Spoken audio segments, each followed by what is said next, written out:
MrOlson.com presents an article published in the RetroHut section entitled Adelina Patti, the First Superstar in Lisbon.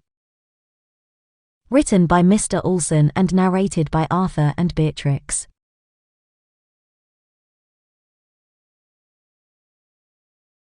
Between October 1885 and March 1886, Lisbon music lovers lived in anxiety. The superstar of her time, Adelina Patti, was about to arrive to Royal Theatre of São Carlos. As Theodore de Grave wrote in 1865, at the age of 22 she had already sung in front of all the sovereigns, had already known all the hits, had already become an idol of the smartest public on the planet. Among her friends, she counted princes and great lords, at her feet crowns fell, made many hearts beat in secret, and was loved by all who came to her. Insanity, delirium and nervous. That was how Casimiro Dantas, a chronicler of the Portuguese Illustrated Press, described the reaction of Lisbon's high life to the soprano performance at the São Carlos. After all, Patti was one of the most renowned opera singers of her time. Born in Spain, to Italian parents who emigrated to the United States of America, she made her debut at the age of 16 at the New York Academy of Music. In Europe, her debut was at the Royal Italian Opera in Covent Garden on May 14, 1861. She was admired by Giuseppe Verdi, and her career, as a coloratura soprano, spanned nearly 60 years. In October 1885, 5 performances of Adelina Patti were announced, which would take place the following month. The announcement was so thunderous that the São Carlos box office sold out in 48 hours. The demand for tickets was such, that a parallel sales market developed and gave rise to all sorts of frauds.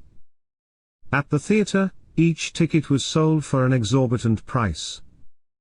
For Lisbon music lovers, Adelina's performance was an opportunity that they could not miss, because of the rumors about her artistic decline.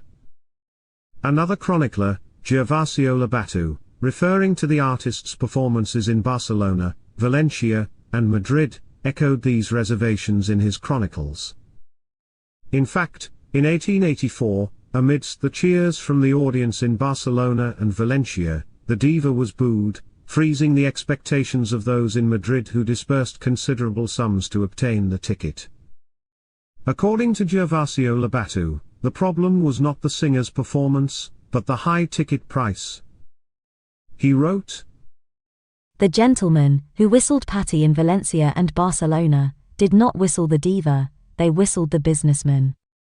They did not complain because Patti gave them less marks, they complained because the businessman took too many marks." However, according to the account of Claude Auger, in Valencia, when refused to sing the waltz Il Bacio, Adelina Patti received the first boo of her career. It would be in Madrid that doubts would be dispelled.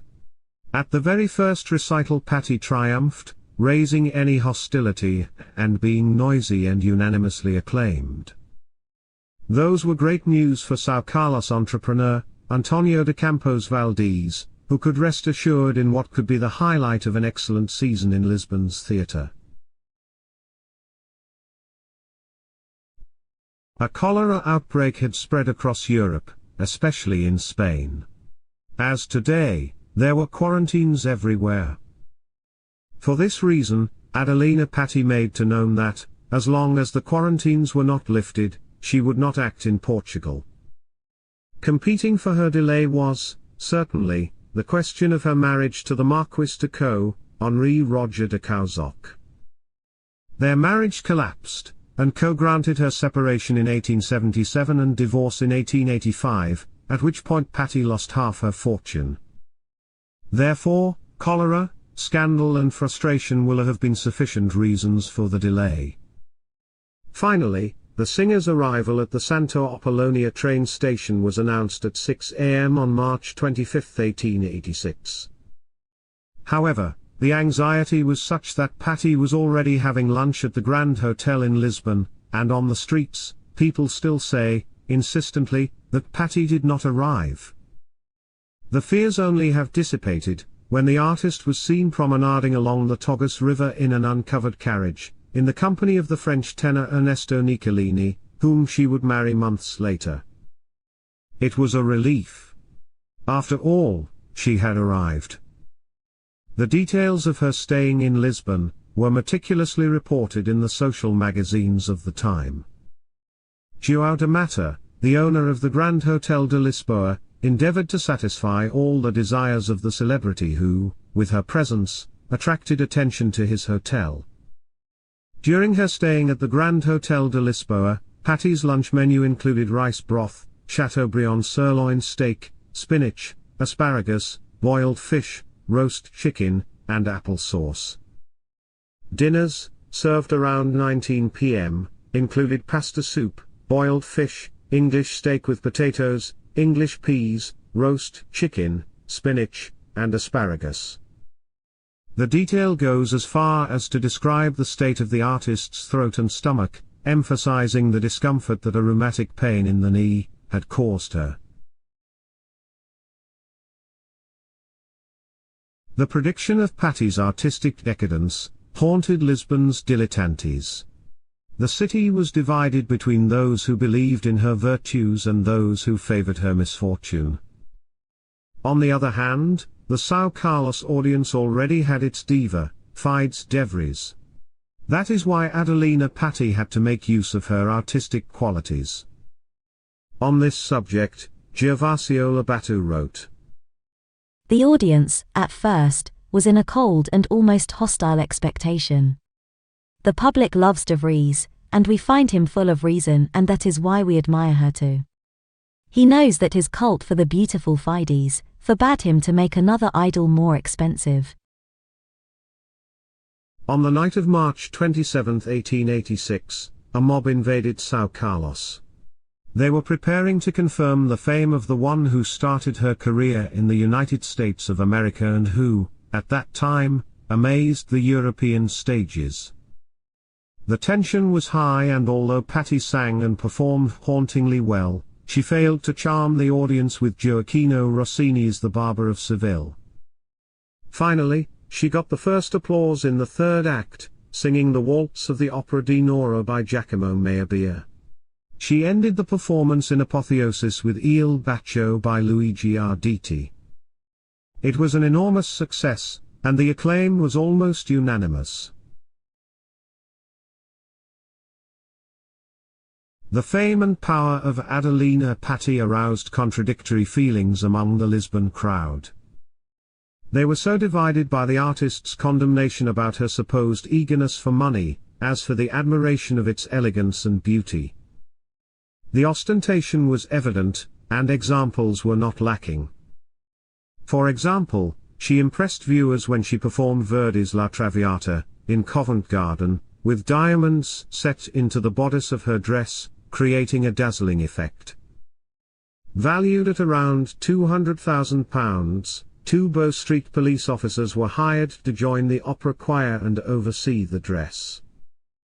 Peter Clark, director of the Boston Metropolitan Opera Archive, quoting Robert Tuggle, implies that Adelina Patti would be the highest-paid singer of her time.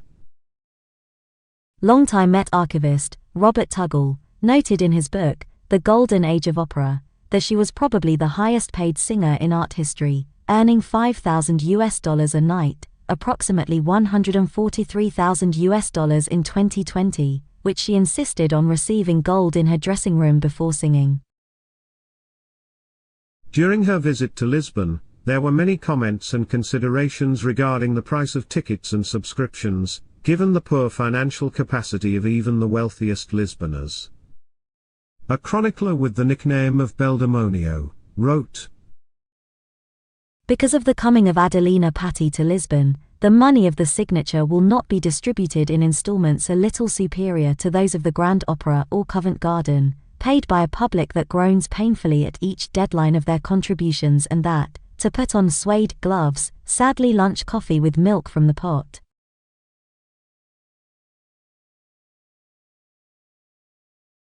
However, there was an open debate in the press. If for some her performance was unquestionable, for others the artist's age was already felt in the voice. Gervasio Lobato wrote, Pessimistic versions were running around that assure a Patti in decay. Her first performance in Lisbon was a brilliant denial of these false rumors, a triumphant affirmation of the complete plenitude in which his privileged talents, as an artist, still reside. Unconvinced but surrendered, Cossimiro Dantas wrote, If you tell me that Patti was a brilliant and amazing singer, I honestly believe it, because finally, great reputations are not only made under the empire of critics, and in the way of the remarkable artist, in her method of singing, in her phrasing, in her style, in the timbre of her voice, there are also the reflexes of a star of the first magnitude. In any case, the success was undeniable. At the time of departure, many admirers of the famous singer went to the train station to say goodbye. She would spend 2 days in Paris, where she needed the services of her dentist to enamel her teeth and, from there, went to her castle in Wales. You can find more stories like this on the website mrolson.com or listen to them on the podcast at mrolson.com, a podcast.